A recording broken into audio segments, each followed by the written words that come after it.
And we are back now in the town hall with a question about the Paralympics, which some of you have been following from Tokyo as it wraps up this Sunday.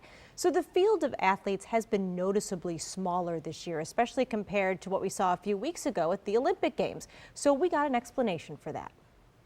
If you've been watching the 2020 Summer Paralympics, it may seem like the playing field is a little more limited compared to the Tokyo Summer Games. You're not imagining things. There are indeed fewer countries competing in the Paralympics. About 160 countries, including the refugee Paralympic team, are participating in the 2020 Paralympics compared to the 206 countries that participated in the Tokyo Games a few weeks ago. Why is that? Athletes with disabilities often need additional accommodations or technology that can come with a large price tag. Examples of those items include running blades and wheelchairs, or a guide to assist visually impaired athletes.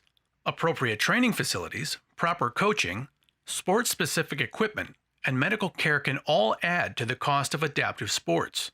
Some countries don't have representation at the Paralympics because they lack the resources to develop competitive programs for athletes with disabilities. On top of the costs just to participate in the sport, attending the Paralympic Games can be expensive.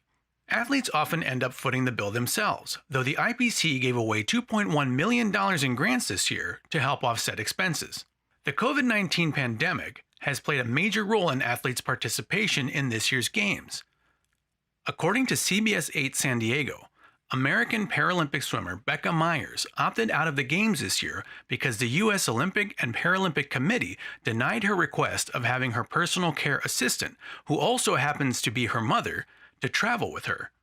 The Paralympics normally hosts fewer countries than the Olympics, but this year 5 countries are making their Paralympic debut. According to the New York Times, 21 countries decided not to participate due to pandemic travel restrictions or not having an athlete that qualified for the Games.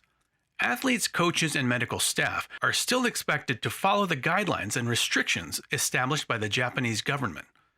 They'll also be tested for COVID-19 frequently.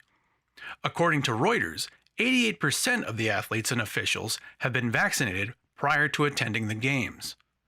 Without proper facilities and overall access to adaptive sports, we will continue to see a stark difference between the number of participants in the Paralympic and the Olympic Games.